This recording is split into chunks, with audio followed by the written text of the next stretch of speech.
for joining us. There'll be a chat box below. By all means, put your stuff in the box. Ron and I will probably talk about the book for the first 40 minutes or so. We'll maybe answer some chats, but we'll certainly collect the questions, and I'm sure Ron will get back to you. Let me say at the beginning of this that what we're looking to do is really just to whet your appetite. The value is going to be in reading the book. It is, as I will wrap up at the end, I'll tell you the 5 reasons why I think you should read it. I have finished my second reading of the book and got more out of it the second time, partially in preparation for this, but also because it was chock filled with very, very many ideas that you've heard before, but just expressed in a very succinct way. So welcome to Ron, and congratulations, first of all. Thank you. You've had a hell of a year with the birth of Flynn, navigating COVID, rebranding your team, and oh yeah, writing a book. So that's pretty full. What we're going to do is go through a series of concepts in the book.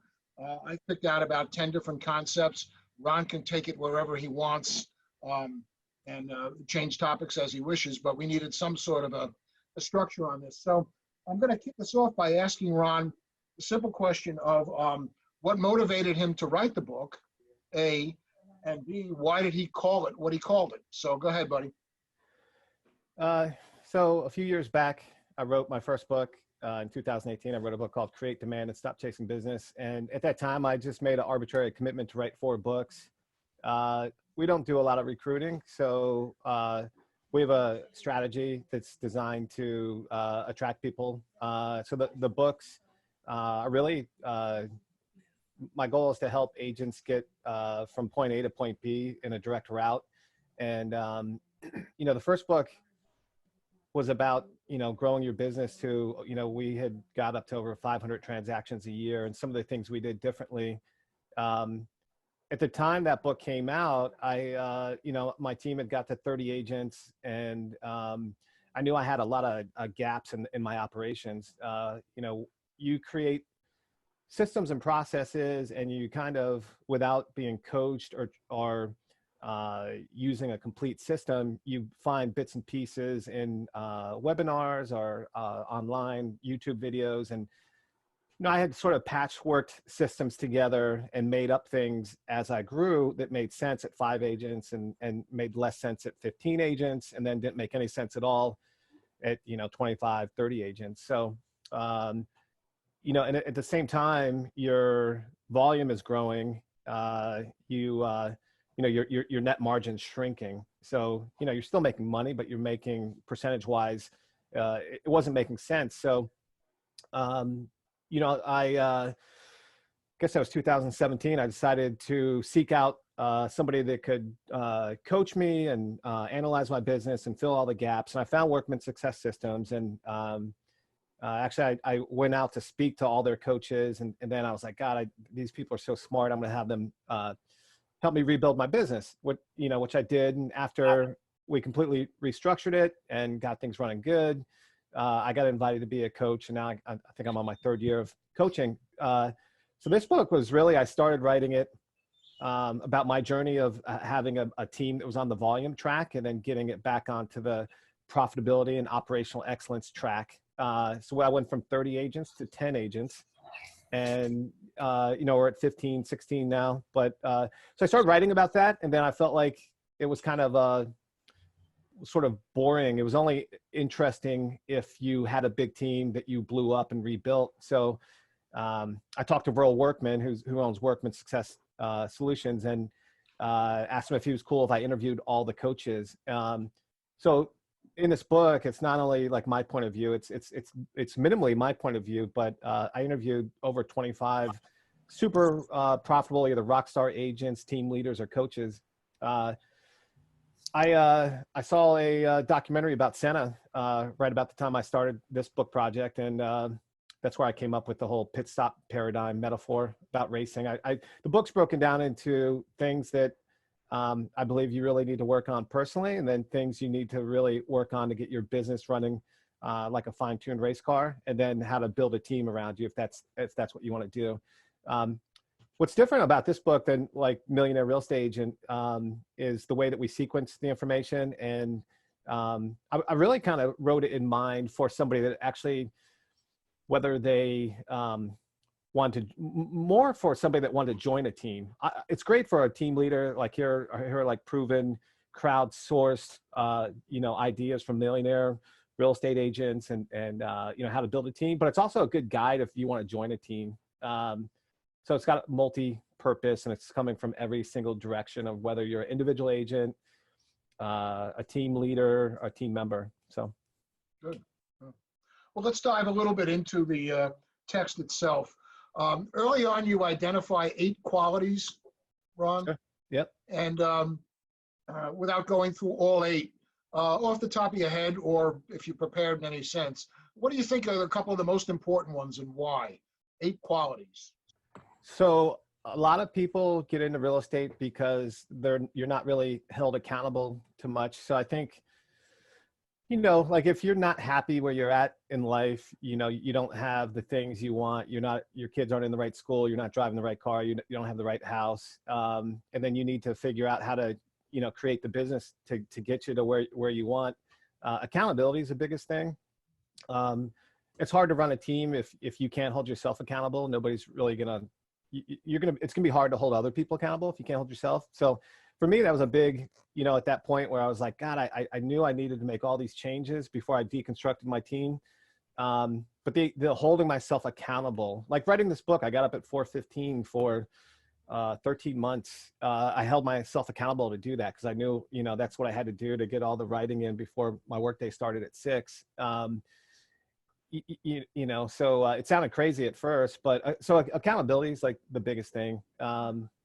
The serve regardless of opportunity is, a good, easy way to describe doing good in the community. I'm on the board of different nonprofits. I've built my whole business around being involved in the community and doing good without any expectation of anything coming back. And I think that's where a lot of people mess up. They'll do some good stuff in the community, and then they promote it, like their Mother Teresa all over social media. And, I think if you're out there quietly doing things, I know because my whole business is built off it. The reciprocity that you create for the people that are involved in those nonprofits or different groups or causes. My phone, I get, for things I've done across the past 15 years, I get 2 or 3 calls a week from people I've met through those activities. So accountability and serve regardless opportunity, like living that kind of lifestyle. Obviously, you got to get rid of all your bad habits. You got to have grit.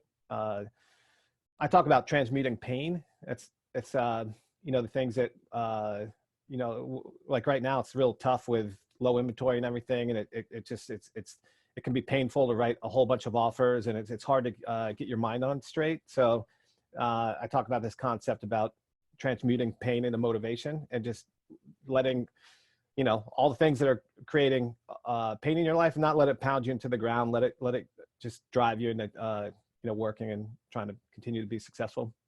I think later on in the book, you actually coined that pain fuel, yeah, which I thought was a great link to the metaphor of the car as being something that pushes you to get what it is you want out of life. Well, let me tell you real quick with that. I was actually, sure. For 2 weeks, we thought our baby wasn't going to make it. We got a false positive genetic report that said the baby wasn't going to make it, or if it made it, it would have the severest case of Down syndrome possible. So I was sitting in my office and crying every morning, for about a week. And I was telling myself how painful it was. And I kept on saying the word painful. And then I heard pain fuel. And then that's where I actually turned the corner and was like, God, this is killing me. But I gotta embrace the pain. And it just seemed like, I heard the wrong word in my head, pain fuel. But I think, right. And then, a week later, after, like really focusing on not letting that pain like destroy me, the doctor called and said, hey, it's a false positive. Everything's fine. I remember in the book you said you felt like killing him, besides hugging him. A punch and hug at the same time. A punch and hug at the same time. Yeah. Uh, let's talk about accountability for a minute. I spent a lot of time with a lot of different agents, and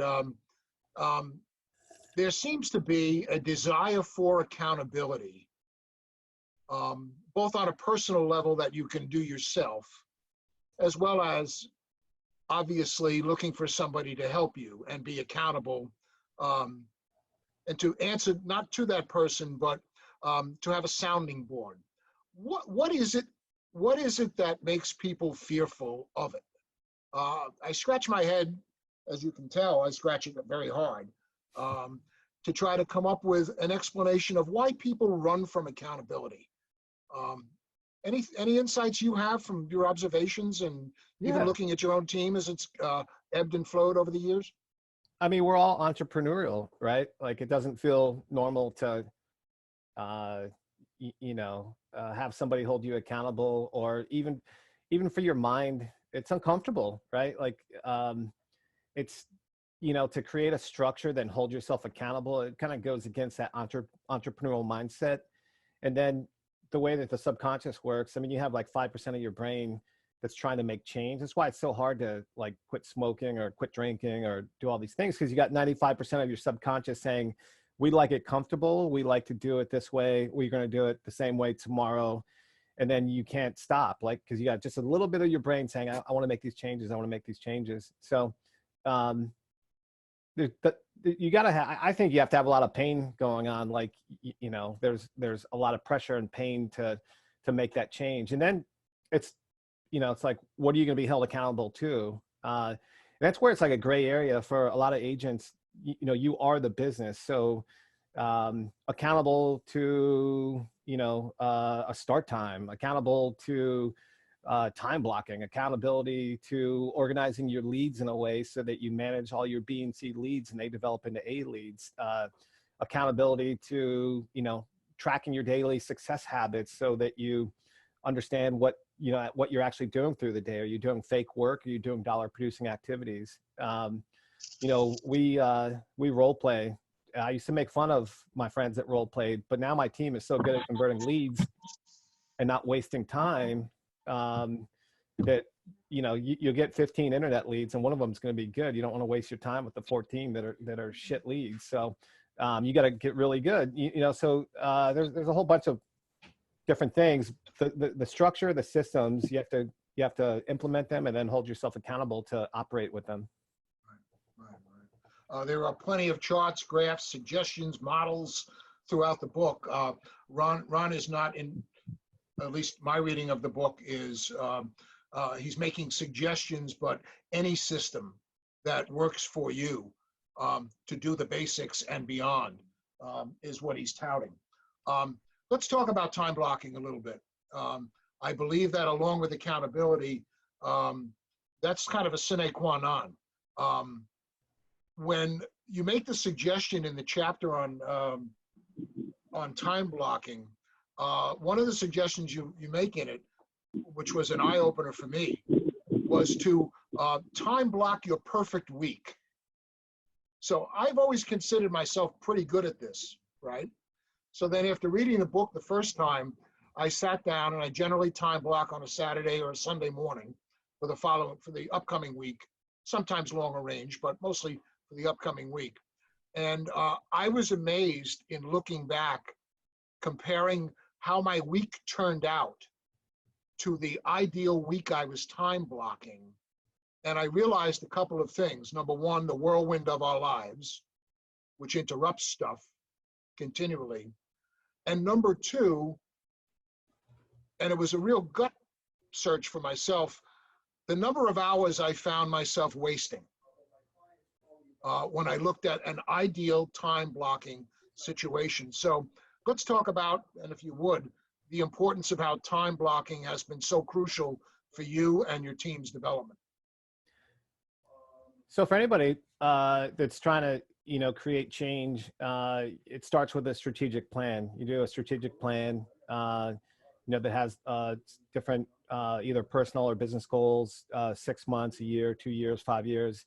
And you go through that whole process, right? And then you sort of analyze based on your past average sales and your past activities. If you've tracked like how many calls to make appointments to make sales, you have to have all that information, right? And then you work backwards, to your quarterly, what you're going to do quarterly, monthly, weekly, and then daily, right? So that's where most people mess up. They'll go through the whole process of strategic planning or business planning, and then it never gets back into their weekly or daily schedule. So time blocking is really having 2 calendars. But real quick, what you talk about, so what we do is we have a spreadsheet that's my perfect week where you can sort of figure out what that looks like, what your perfect week would look like. And then we take that and I have a calendar. Everybody in my team has their calendar that they make appointments, but they have a time block called My Perfect Week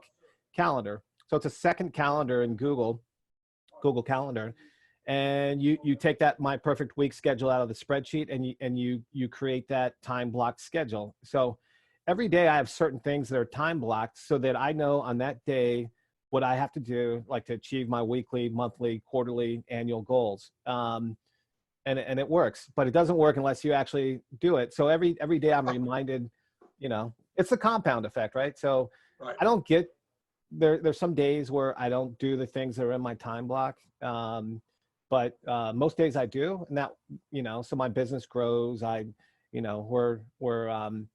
We use a system called Agile to track little projects, all the little things that you see across the area that you want to change with your business. And we meet, we had it this morning, our operational huddle after our daily huddle, and we go over all those projects. So that's time blocked. Every Wednesday at 9:30, we have our operational huddle, and that's one we don't miss. And we chip away at our little projects, and we have a backlog of probably like 80 projects. And, we know that if we keep on chipping away, and if we didn't meet about that every week. So my time blocking is crazy. It starts at 4:30 in the morning.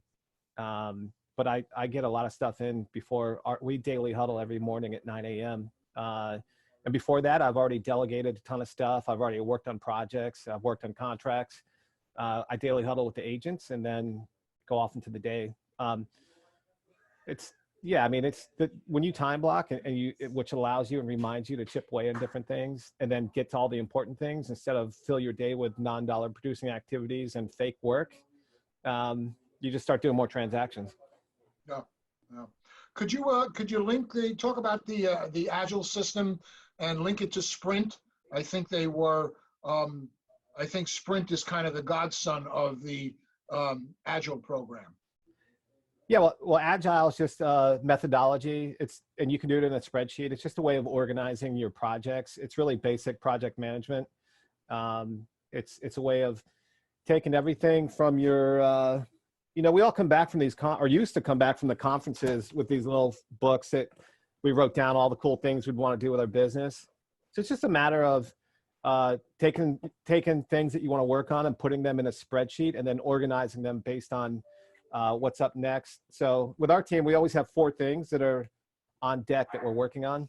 And, you just chip away at them. And then a sprint is, so like we're having an event, we're having a party in a couple weeks, and we already have a sprint. A sprint is just a breakdown of everything that has to happen for that event and who gets assigned that step. It's like a workflow.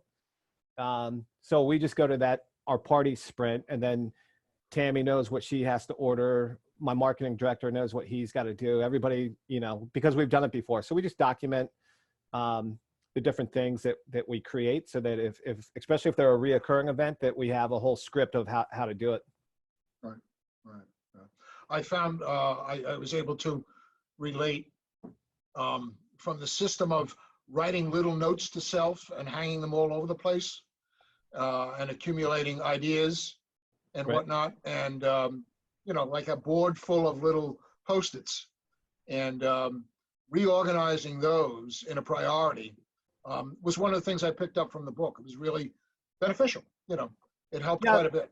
I mean, how many times have you been to an event or a seminar or one webinar, and you write down all these ideas, and then they just disappear over time because you don't put them somewhere and you're not tracking them or organizing them or chipping away at them. So Agile is just a really simple process to do that. And, you know, over time, the compound effect of making those small little improvements on your business just make a big impact. Um, obviously, the goal is profitability. That's why it's part of your title. If you were to pick out of the ideas, the plethora of ideas in the book, maybe 3 or 4, and maybe you've already hit them or just repeat them again, the most cost-effective activities that you see both in yourself and your team members toward ROI, maximizing return on the investment? I mean, by far, so when we do a business plan with somebody we're coaching or a team member, everybody should have at least 4 columns of business. But 4 columns is a pretty good way to diversify yourself. One of those columns for a lot of successful agents is their sphere of influence, and also what we call your top 50 in your sphere of influence. So our sphere of influence, we stay in touch with once a quarter. Your top 50, the best of the best, the people that will run across the room and refer you if they hear anything about real estate. Those people you want to stay in touch with monthly. And that should be where you get a ton of business from. And they know you, they like you, they trust you. You don't have to spend any money. You just have to be good at staying in touch and, you know, going for coffee or lunch or drinks or whatever. We have an MVP program. So we put all of our sphere of influence and top 50 into a program where we're doing monthly events, and you're treating people the same way that Starbucks treats you or Southwest treats you. We see customer service as a bow tie funnel. So a lot of people think of a closing funnel where you get the lead and work them towards closing. And we say, sure, that's just the beginning though. You want to take that, turn it sideways, add the post-closing funnel, and then the way that you stay in touch with your top 50 and your SOI across 20 years, that could add another $100,000 of revenue. And so that first transaction, a lot of people see that as like the end of the funnel. We see it as the beginning of the real funnel, you know? So that's your biggest ROI right there, the way that you manage that. And then when you get into spending money, a lot of people fail with leads because they don't have a system. The thing about like internet leads or Zillow leads or whatever kind of leads, only generally 30% of them are going to, at most 30% are going to want to do something right now. Like, and we call those aid leads. So we use a really basic system called ABC leads. So when you're talking to leads, if they're going to do something 60 to 90 days out, that's a B lead. And if they're 90 days out, they're a C lead. So we studied that most of the money we made in leads that we bought were B and C leads, 60% of it. So in a lot of places, agents are going to pay for leads. They're going to talk to leads. The ones that are doing something a little further down the road, they just forget about, and they work the A leads. So 60% of the money that you could make on buying leads just goes away because you don't have a tracking system. So having a CRM that you like, that's affordable, and then you can have a conversation with a lead and categorize them, either a B or a C lead. That's where you make a system work. Our system, you know, we have a system, like our lead system will send the lead out to all the agents in a certain group. And if you're too busy to take it, you don't take it. But if you're free to take it, you can take it. That way it doesn't sit in somebody's inbox for 2 or 3 hours while that lead ends up just going to somebody else. Tracking your daily success habits. That's a document we use. It's in that link that I shared with you guys. That's one of the toughest things to make somebody that's been doing this for a while, to take 10 or 15 minutes a day and just kind of track what you're doing. And it's amazing. You'll find if you're tracking, you know, what you're doing throughout the day, that you realize, oh my God, how many hours you're working, whatever it is, 40 or 50, like half of that's only on dollar producing activities. So that's pretty important to let you, get you to understand the reality of how little you're doing, and that there's probably a great tie into how little volume you're doing because you're just not doing the daily, the dollar producing activities. There was a quote that stuck out. You used a couple of people that I think you repeated several times were influential. besides Verl, Lee Tessier, Paul Wheeler, and I found the quote by John Knowlton. Really kind of hit this right on the head, and I'll quote it for the folks here. Most self-coached agents are wired as entrepreneurs, and they like to do things their way. And if and when they would a time block for 3 hours a day and do 1 hour on top 50, 1 hour on calling A, B's, and C's, and 1 hour on daily success habits, they do 50 plus more deals a year. Yeah. That really struck me as sublimely simplistic in many ways. There's you just got to do it.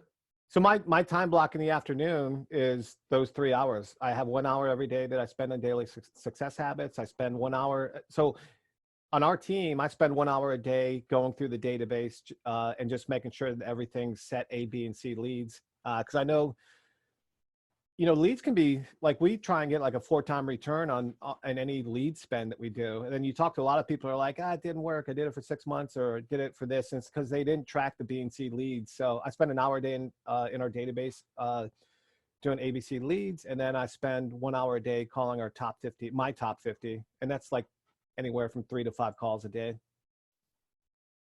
I mean, it's sublimely simple. It really is.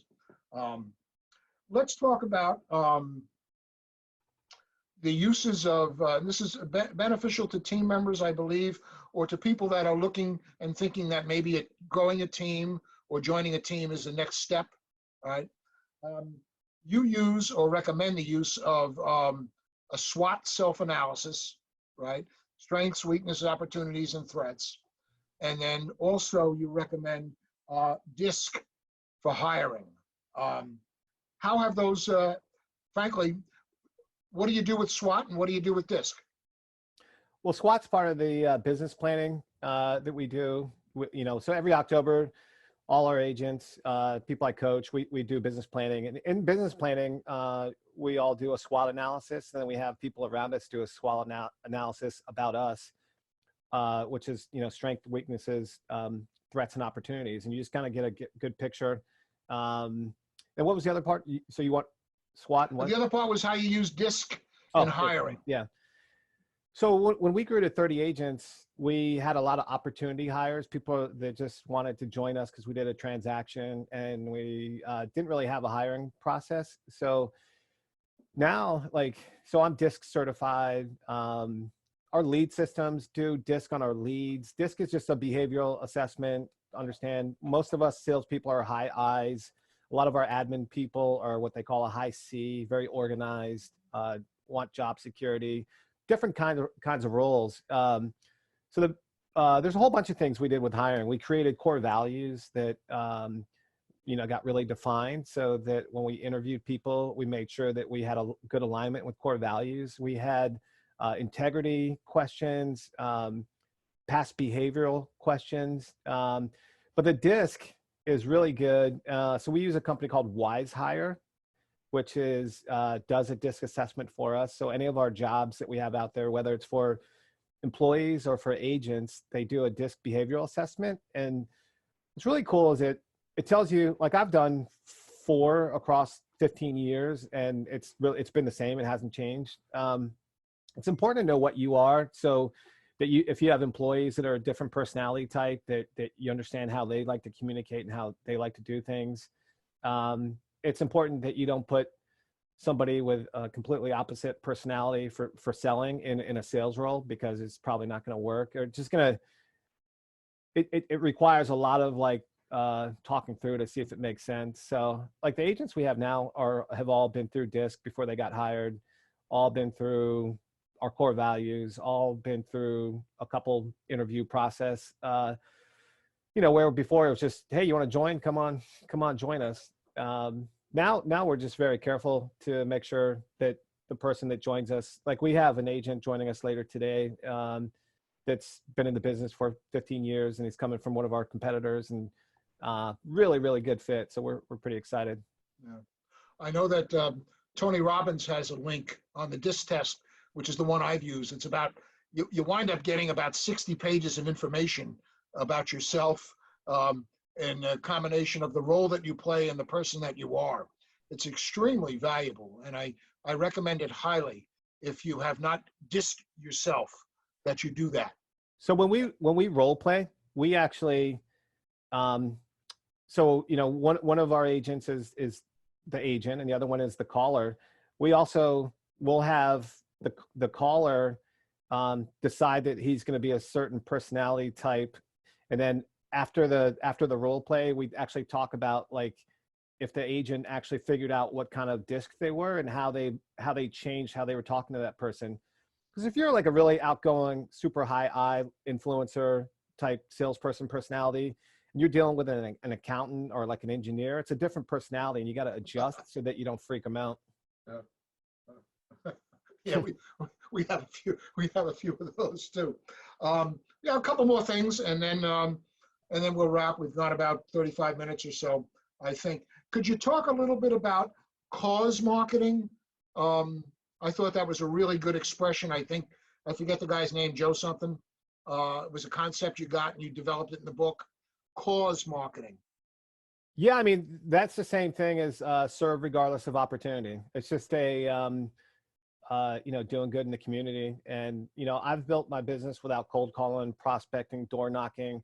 I think people that do that stuff, it's great if that's your route. My early on, I decided, you know, I wanted people to see me as the hardest working realtor. So I start my day at 6. I wanted people to think I was really sharp. I knew a lot of people, wasn't sure how they thought about me. So I wanted them to think about me like I thought about my friend who was a pilot, sharp like a pilot. So I went to flight school.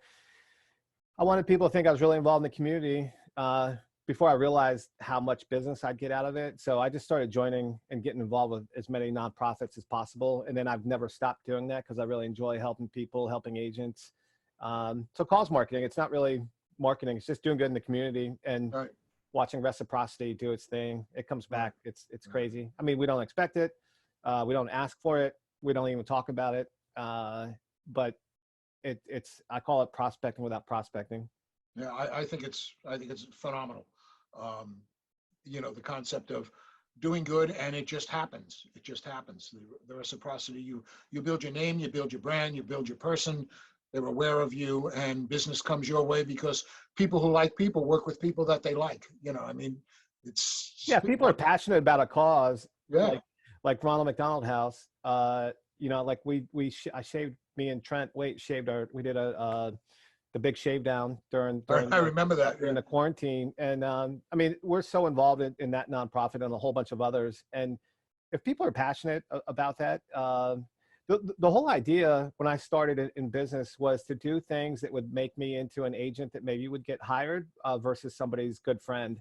I was like, how do I become a better agent than, because I just saw, like before I got into real estate, that people hired friends that were realtors, whether they were good or not. So I wanted to create sort of what I was that I thought could overcome just hiring, you know, somebody's friend, especially if they weren't that good.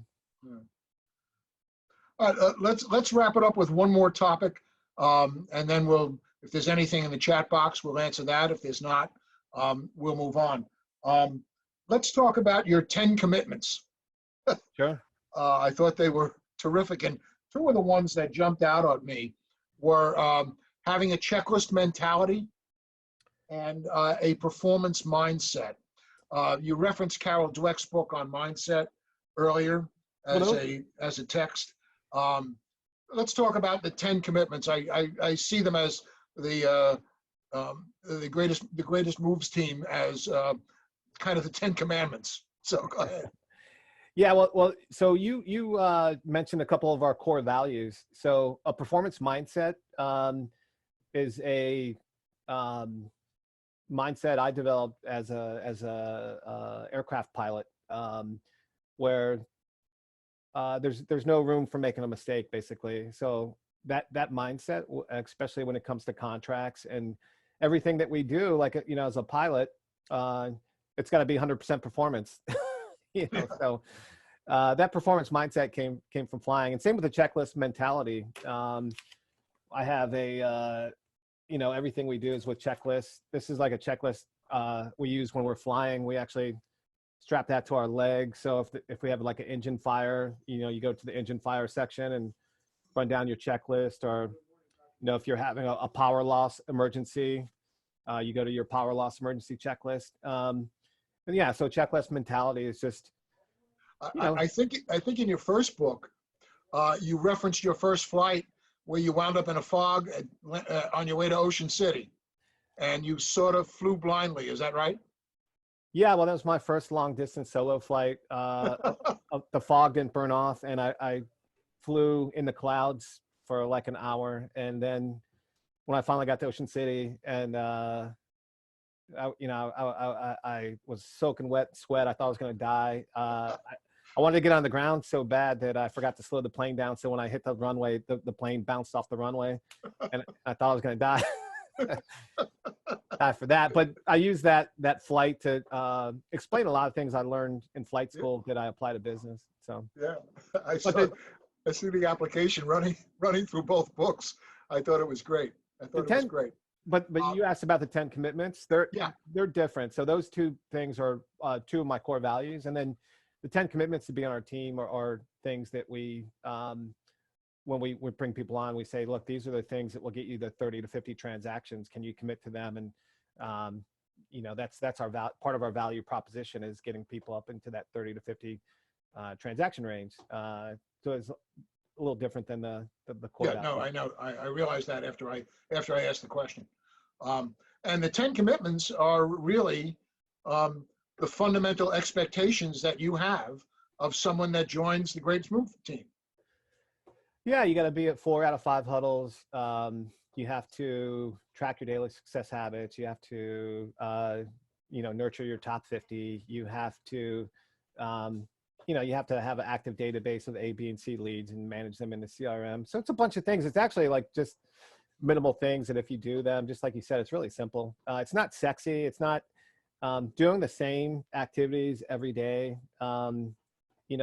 It's not the shiny object. It's not like, hey, let's do some TikTok or this or that. It's stuff that you can do, and you'll get measurable results and a measurable return on investment. And for us, like, we want people that want that sort of success.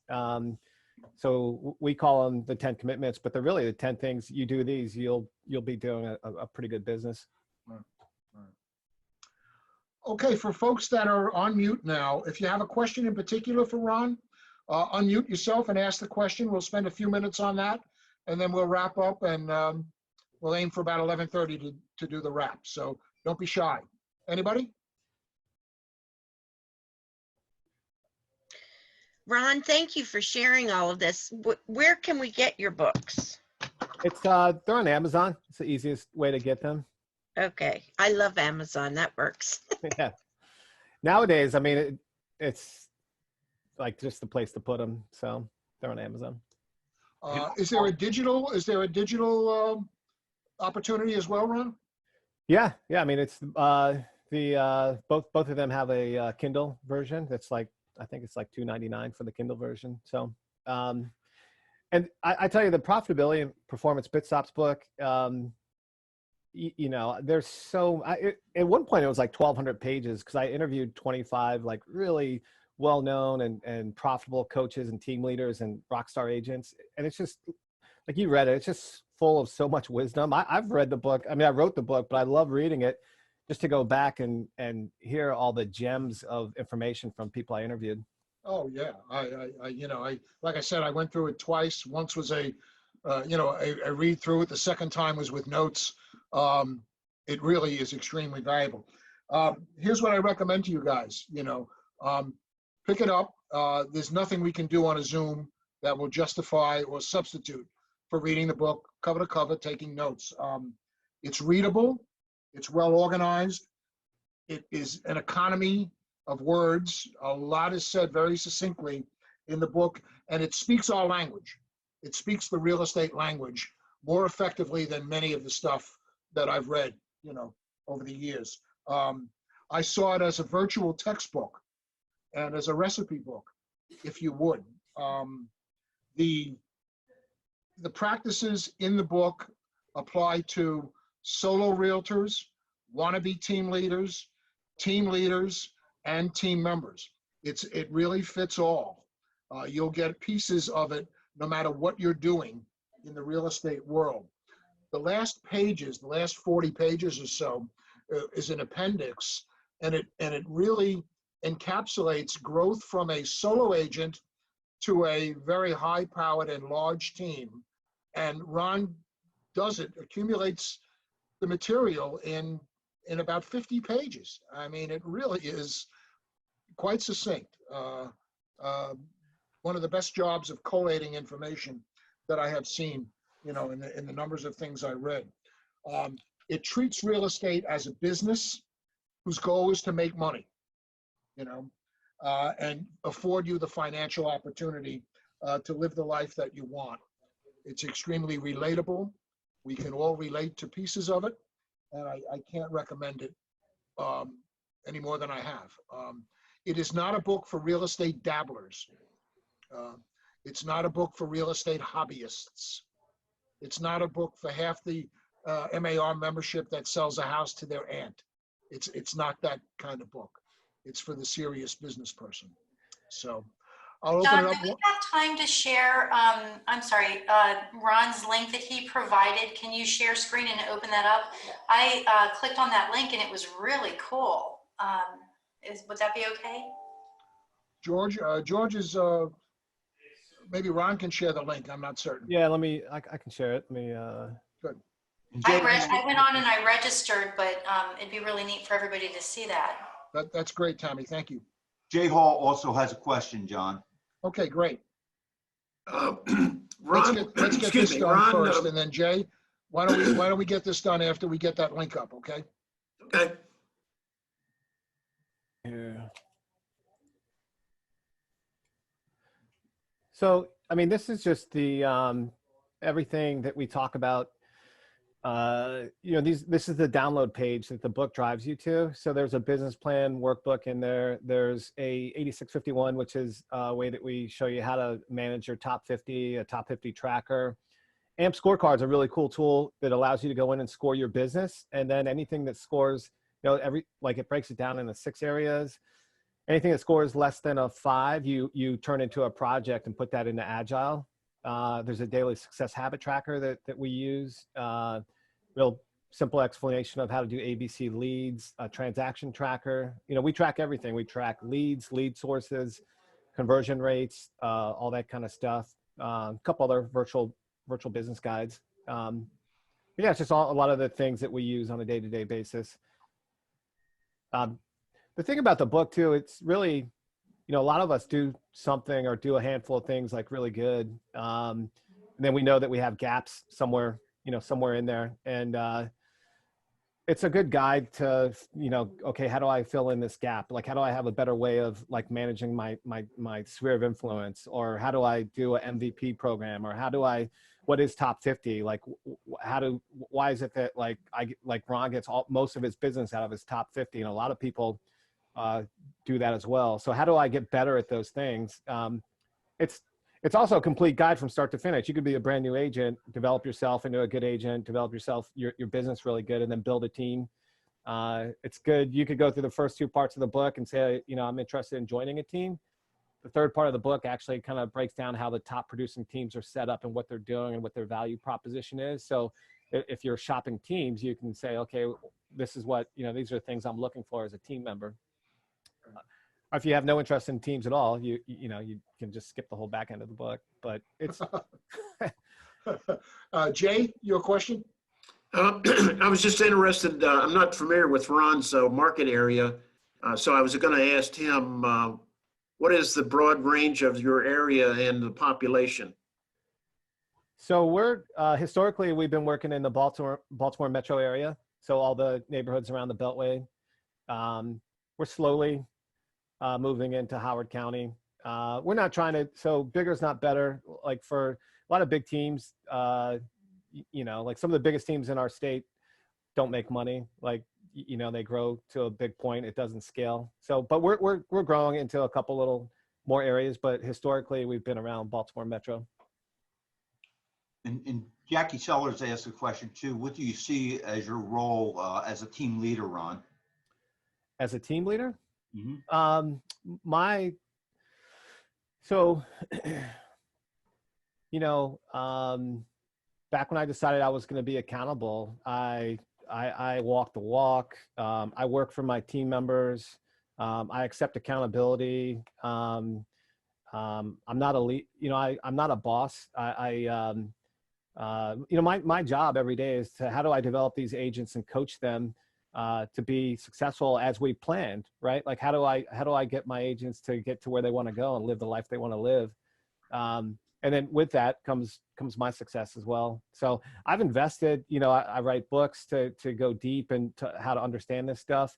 I've been coached. I went from laughing at people that were coached to being coached. And now I've become a coach just to be a better leader, to be a better team leader. So I do a mastermind every Friday with 70 coaches. And I've been doing that for years now, like people that are really invested in being better leaders. So, I find our business is, there's a lot of smoke and mirrors out there where people present that, hey, we do this, or we're fantastic. And then you're like, really? Wow. You don't have structures, you don't have systems, you don't track stuff, you don't provide support, you don't provide, so I had a lot of gaps.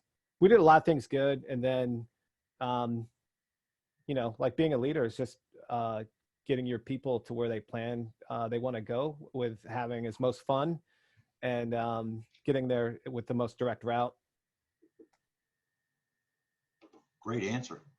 Anyone else have any questions? A final thought that I had for those of you who are on the Zoom, you're all in different offices. Why not get the book, find a couple of friends in your office, and talk to one another about the book? Yeah, we're this wasn't about like trying to sell books either. Right. I have copies of the book if anybody wants it. There's not a ton of money in books, but if anybody wants a copy and they come by Fells Point, we have copies. I wrote it, but it's really full of 25 plus. It's actually full of my favorite writers, ideas from some of my favorite writers and my favorite team leaders and coaches. Yeah. So there's just so much good content in it that I wrote it, but I've read it I don't know how many times now. I just love going back and reading the quotes from the people I interviewed. It ends with a bibliography, and I'm telling you, the bibliography itself, if you read a half a dozen of the pieces on the bibliography, and it doesn't spur you to do business a smart way, rather than just hodgepodge, then you're not reading enough and you're not applying enough. Anyway, last thoughts by anybody, and then we'll thank Ron and wrap it up. Ron, I ordered mine on Amazon. I got both of them. They're coming on Saturday. And don't tell Scott anybody, because I put it on his credit card. Got it. So we'll do a book reports due by next Friday. That's the first part of profitability, right? Charge it to somebody else. Right. And stay Ron, we've been trying to put together a business book club, so I think it's going to be one of our next books. Well, yeah, if a little bit down the way, if you guys read any of it and have questions, want to talk about anything, again, it's not a lot of it's like a lot of the business section, or they're not my ideas. It's just how I applied them and others have applied them. And but everything in the book is crowdsourced from millionaire real estate agents. Right. So. Right. Yeah, but it took somebody to put it all together, and you did that. Yeah. So that's great. That's great. Maurice, this was great. So many pointers and a full page of notes. Attaboy. Way to go, Maurice. Okay, I think we're wrapped. We'll let Ron get back to a busy day. George, a busy day. Thanks for hosting this. And we had 32 people aboard at one point, and that says something, Ron. Congratulations once again. We'll talk to you soon. Thanks. Take care, guys. Thank you, Ron. Bye, buddy. Yeah. Bye-bye. Bye-bye.